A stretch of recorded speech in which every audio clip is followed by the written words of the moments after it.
Yeah, I think. Yeah, she's right. You know, I actually think Givenir has a point here. I'm not good with math, but yeah, it's a fair point. Yeah, 15. I agree. So you all say 15? Yes. 15. I trust Givenir, yeah. Salista, you say, the ancient Sinarese word meaning 15, and immediately you hear the door's locking mechanism disengage itself. There's a hiss of escaping air, and the heavy portal swings slowly inwards on massive hinges. Without hesitation, you step through the doorway and enter the circular tunnel beyond. Well done, Givenir. Thank you. You follow a circular tunnel for several minutes until you come to a flight of steps leading down. Here, a few paces before the steps begin, you see a plain wooden door which is set into the tunnel wall. An inquisitive prod with the toe of your boot reveals it to be unlocked. Do you wish to investigate the room, or will you ignore it? Let's investigate it. Would that be a yes or no? Yes. Let us investigate. So it is a yes or no. Yes. We investigate the room. You enter a small foul-smelling chamber lit by a single candle perched atop a three-legged stool. A bed with a straw mattress fills one corner, and a bench with drawers stand by its side. A shelf on the wall displays 3 cracked plates, a lump of stale cheese, some dried meat, some bread, and a bottle of brownish water. You can make one meal out of that, if you want.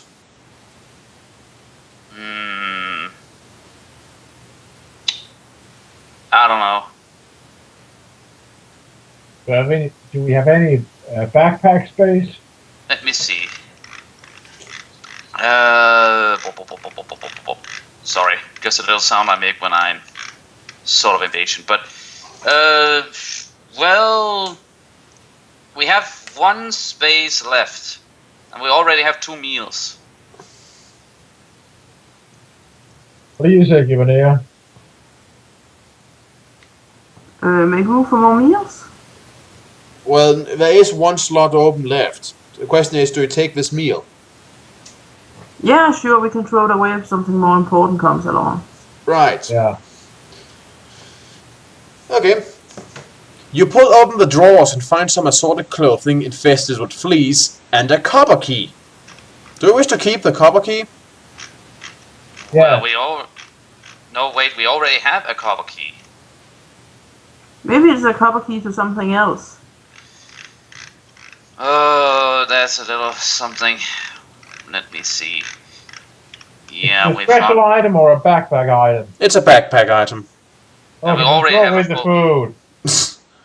So it's just like, oh hey, food, I better put it in. Oh hey, a gigantic copper key, better pull the food out again. Yeah. Yeah. This is confusing. Fair enough. Yeah, I'm not going to say that we add an entirely new copper key. I'm just going to say that we have 2 copper keys. Fair enough, as long as you remember that when I ask about inventory spaces. At the bottom of the stairs, the tunnel continues in a straight line towards a stout wooden door that is studded and braced with iron. You sense that it is locked even before you reached it. When you do reach the door, you notice a keyhole located beneath its rust-pitted handle. You insert the key and twist it. The copper key, that is. The lock opens with a Which one of them? Just ask if you have a copper key. And since we you have we one... have 2, but which one? I did not even ask... That one! Okay. The lock opens... Sorry. It's okay. The lock opens with a satisfying clunk. I'm just messing with you. I know. It's okay. Allowing you to open the door and enter a strange and eerie hall. Before you stretch a cavernous hall lit by the glow from fire-filled orbs hanging by chains from the ceiling. Facing each other are 2 rows of stone statues which forms a grotesque corridor leading to an archway on the far side. A flicker of fear chills your heart when you notice that the expressions frozen upon their misshapen faces are those of pain and despair. Cautiously you advance. I sense a Gorgon incoming. You are wary of the statues, and your body is tense to react should they show the slightest hint of animation. They don't detect something which makes you freeze in mid-step. Your keen senses warn you that something is sleeping in a shadowy alcove close to the distant archway.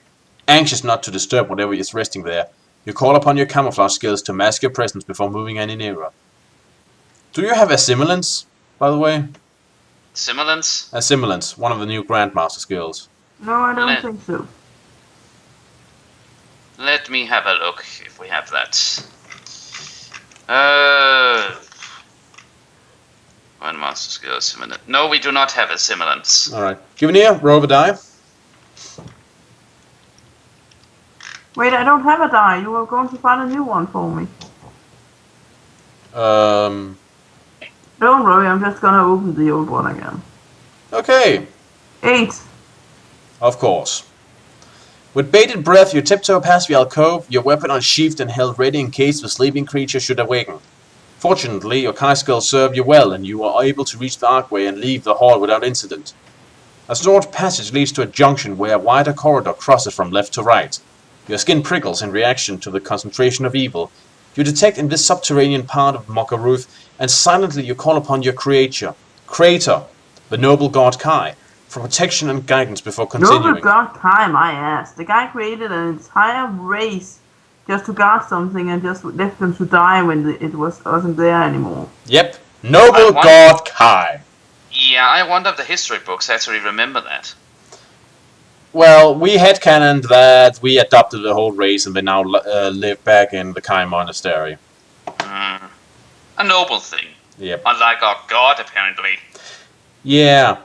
See, that's something I noticed, since they keep insisting that the Kai and the whole Kai business is good and all these guys are just pure evil. I mean, it makes me suspicious sometimes. I mean, if you keep insisting that this guy is evil, it's just like, why do you keep saying that? Should it not be obvious if these guys are bad news? Why do you keep saying that? Are you hiding something? I mean, I'm probably not supposed to think that, because the morality of this series is pretty black and white. But still, instinct prompts you to turn left, and within a few minutes you arrive at a chamber where a vast staircase of black marble ascends to many levels, lost in the gloom above. Opposite this grand staircase stands a large door, carved from a solid sheet of strange green metal, the like of which you have never seen before. It gives off a pulsating radiance which washes over the empty chamber, illuminating symbols carved into the walls and floor. You focus on these symbols and, in a chilling moment of realization, you decipher their meaning. Hold on. Will you excuse me for a moment? Someone has come in. Sure. And Rana's back with us. The symbols form concentric circles which spells out a grim message. Humble thyself, for thou art worthless like the dust before he who dwells herein. Pay homage to the emissary of the Lords of Decay, for he's the instrument of the intention. Abase thyself afore his power. Hail, mighty Kadak of Mogaruth. Huh. I cannot take a guy called Kadak seriously. Sorry. And if that's a real name, then sorry for that joke. I'm pretty sure if you told the guy that, you would hurt his feelings. Fear and uncertainty knot your stomach as you stand and stare at the door to Archdruid Kadak's throne hall. Your senses scream at you to turn and run from this place, for the air is so heavy with evil that you feel as if you are being slowly suffocated to death. But on this occasion you resist your instinct, for you have yet to discover where the Cenaries are cultivating that deadly plague virus, and you know that the answer to that question can most likely be found here. With fear running cold in your veins, you steel yourself and step towards the glowing door. As you come within a few feet of its pulsating surface, a band of intense light washes over you from head to toe. By the way, you didn't pick Kite Screen either, did you? Let me see. Kai screen. Let me have a look. Let's see. No, we have Kai Search, but not Kai Screen as a Grandmaster. Yeah, skill. you had Kai Search, Kai Alchemy, right? Or was it? No, we have, and I quote, Grand Hunt Mastery, Kai Search, Telekinesis, and Magic, Magi Magic. Okay, that's what you had. Right, thanks for reminding me. A sudden rush of pain and nausea makes you drop to your knees. You lose 3 endurance points, leaving you shivering fitfully. Your psychic Magna disciplines were insufficient to protect you against the psychic effects of the powerful mind probe, which you just experienced, but they were at least able to shield your true identity. The light, reflected from the Xena mask you are wearing, activates a sensor, and as you rise to your feet you see the great metal door begins to slide open. Beyond the door waits an echoing hall which reeks of decay. Its walls are adorned with gruesome paintings which depict terrible scenes of human slaughter. One in particular catches your eye, and although you try hard to ignore it, you find you cannot turn your head away. It shows a pit of helpless humans writhing and screaming in anguish as they are slowly consumed by a pack of wild-eyed plague dogs. The scene shocks you deeply, for the doomed humans all have distinct sun-lending features. With difficulty, you tear your eyes away and force yourself to look elsewhere in this unfriendly hall. You see columns rising to the roof, each wound round with creepers and fungi, which gives off an unwholesome pallid light. Ahead you see another door, identical to that by which you have entered, and before it there stands a desk on top of a plinth of green stone. A creature sits at the desk, huddled over the open pages of a ledger, upon which it is writing with a feathered quill pen. As you draw closer, it stops scrawling and places its quill in a nearby pot of ink, fashioned from the crown of a human skull. The creature raises its hairless head and stares at you unblinkingly with its solitary eye. And there's a picture of the guy. Ooh, Cyclops. Oh, give him a smile and he's kind of cute. Let me have a look at that. Come on, frowny face. Give a smile. Let's turn that frown upside down. Yeah, he's probably been doing paperwork all day. I can understand he's a little... I do hate Mondays. Probably something like that. I do not know why, and maybe this is a very dark impulse of mine, but I just feel like punching him in the forehead. Why? I do not know. I really don't know. Maybe just because of the frown he has, as if he's saying, what do you want? And me just feeling like punching something, because that's the only way I deal with bad and negative. Who seeks an audience with he croaks hoarsely. State your name, brother, and your parish here. You're standing in the antechamber of Archdruid Kadak's throne hall, so enter the hall itself and, hopefully, discover where the deadly virus is being cultivated. You know that you must first persuade the creature to allow you to pass. Do you want to tell the creature that you come from the battlefront with important news for the Archdruid? Or that you are an agent who has just arrived from the Last Lands with vital information for Kadak's eyes? Or...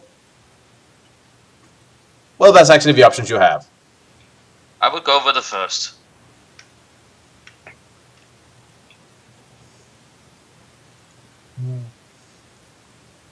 What do you say, Warlord? I don't know. Maybe he isn't interested in the war, but the other thing might catch his interest more. I don't know.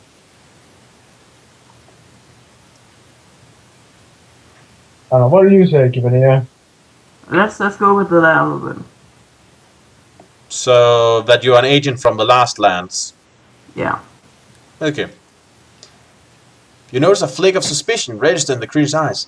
The Archdruid is now present in this chamber this hour, he says, reaching once more for his quill. Dictate your report to me, and I shall see that he receives them this day. You approach the desk, and as you draw closer, you see that the creature has no legs. Its body rests in a crevice hollowed out from the seat of its stool. Its bulbous body is wedged there like an egg in a cup. Okay. So, he's also a cripple. Now, my sense of honor sort of feels diminished. Carefully, it charges its pen with ink and prepares to commence writing. Report your news, brother, it says impatiently. I'm waiting for you to begin. Do you wish to attack him, or will you try to bluff? Bluff, I think.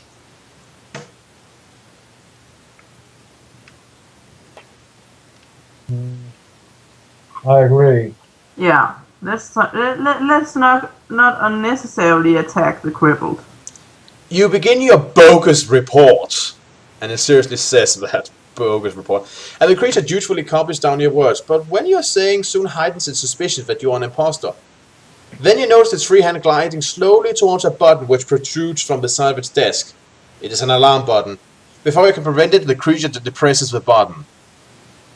The sound of screaming metal and rattling chains echoes in your ears as you fell the creature with a deadly blow to its base of its skull. Huh. Aha. As it falls from the stool, you spin around weapon in hand, and the first thing you see is the knife-like glint of fangs. From a semicircular hole in the wall, a pack of war dogs come charging into the hall, their jaws agape and their claws scrabbling on the shiny flagstone as they race towards the desk. You raise your weapon confidently and brace yourself in readiness to meet their attack. And there's a picture.